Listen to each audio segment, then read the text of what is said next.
મોટા ભાગના લોકો ભૂલ એવી કરે છે કે પ્રકટીકરણનું પુસ્તક એટલે ભવિષ્યવાણીઓનું પુસ્તક. પણ વાલાઓ, એનાથી વિશેષ બાબતો એ પ્રકટીકરણના પુસ્તકમાં છે. એ ખાલી ભવિષ્યની બાબતો જણાવવા માટે ઈશ્વરે પ્રકટીકરણ આપ્યું એવું નથી. પ્રકટીકરણનું પુસ્તક એ પ્રકટીકરણ આપવા પાછળનું મુખ્ય જે કારણ છે એ તો પહેલી જ કલમમાં લખવામાં આવ્યું છે, પહેલા અધ્યાયમાં, કે ઈસુ ખ્રિસ્તનું પ્રકટીકરણ. ઈસુ ખ્રિસ્ત પોતાનું પ્રકટીકરણ એની મંડળીઓને આપી રહ્યા છે. હાલેલુયા! એ મુખ્ય વિષય છે. ભવિષ્યવાણી તો છે જ પ્રકટીકરણના પુસ્તકમાં, પણ સૌથી મોટી અને મહત્વની બાબત એ છે કે આ પ્રકટીકરણ એટલે આપવામાં આવ્યું કે મંડળી જાણે કે ખ્રિસ્ત કોણ છે, અને એ જણાવવા માટે આ પુસ્તક તમને મને આપવામાં આવ્યું છે. અને એટલે ખાસ કરીને સમય આવી ગયો છે, સમય પાસે છે, અને એટલે આ સાત મંડળીઓને પ્રભુ જે સંદેશો આપે છે એ તમારે મારે જાણવો બહુ જરૂરી છે. પ્રભુના જે સેવક, પ્રભુના જે પ્રેરિત યોહાન હતા, જેમના વિશે લખવામાં આવ્યું છે કે એ ઈસુના બહુ પ્રિય હતા, અને એમને જ્યારે આ પ્રકટીકરણ આપવામાં આવ્યું ત્યારે એ લગભગ 90 થી 100 વર્ષના હતા. પત્મોસ નામનો જે ટાપુ હતો ત્યાં એમને બંદીની જેમ બનાવીને લઈ જવામાં આવેલા. અને બાલાઓ, વિશેષ કરીને યોહાન પ્રભુના પ્રેરિત વિશે વાત એ મહત્વની છે કે જ્યારે એમને પત્મોસ ટાપુમાં મૂકવામાં આવેલા ત્યારે એમના શરીરની વાત જાણવી બહુ અગત્યની છે. સુવાર્તાને લીધે, પ્રભુ ઈસુના નામને લીધે એમને સતાવણી કરવામાં આવી અને ઉકળતા તેલમાં પ્રભુના સેવક યોહાનને નાખવામાં આવેલા. પણ છતાં ઉકળતા તેલમાં નાખવામાં આવેલા છતાં એ બચી ગયા, ત્યાં મૃત્યુ પામ્યા નહીં.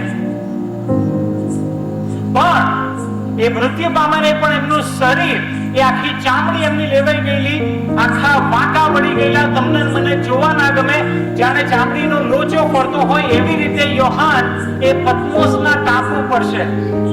તમને મને જે શરીર છે એ રીતનું સ્વચ્છ, તંદુરસ્તી વાળું શરીર એ પ્રભુના સેવકનું હતું નહીં જ્યારે એમને પ્રકટીકરણ આપવામાં આવ્યું.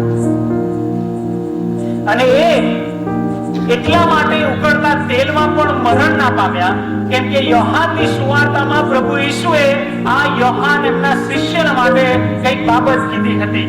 જો તમે જોવા માંગો છો, જાણવા માંગો છો, તો યોહાનની સુવાર્તા એના 21મા અધ્યાયમાં એ બાબત લખવામાં આવી છે કે યોહાન ઉકળતા તેલ છતાં કેમ મૃત્યુ પામ્યા નહીં.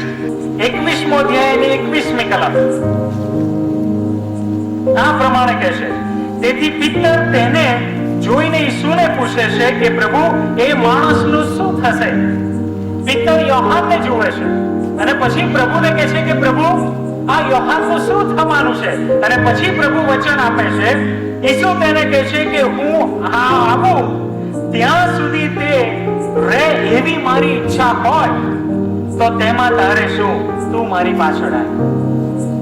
અહીંયા પ્રભુ લખે છે, હું આવું ત્યાં સુધી તે રહે એવી મારી ઈચ્છા હોય તો એમાં તારે શું? તેથી એ વાત ભાઈઓમાં ફેલાઈ ગઈ કે તે શિષ્ય એટલે યોહાન મરવાનો નથી. પણ ઈસુએ તેના વિશે એમ નહોતું કહ્યું કે તે મળશે નહીં, પણ એમ કહ્યું હતું કે હું આવું ત્યાં સુધી તે રહે એવી મારી ઈચ્છા હોય તેમાં તારે શું? હું આવું ત્યાં સુધી. એટલે પ્રભુ ઈસુ તરફથી યોહાનને પ્રકટીકરણ મળે, પ્રભુ ઈસુને જોવે ત્યાં સુધી યોહાન મરવાનો નથી, પ્રભુ ઈસુએ કહ્યું. અને એટલે જ પત્મોસના ટાપુ પર જ્યારે છે ત્યારે બળી ગયેલી હાલતમાં છે, છતાં પણ એ મરેલા નથી, કેમ કે એમણે પ્રભુ ઈસુનું પ્રકટીકરણ મળવાનું હજુ બાકી હતું. અને જ્યારે મળ્યું ત્યારે આ આખું જે પ્રકટીકરણનું પુસ્તક છે એ તમને મને અહીંયા આપવામાં આવ્યું છે.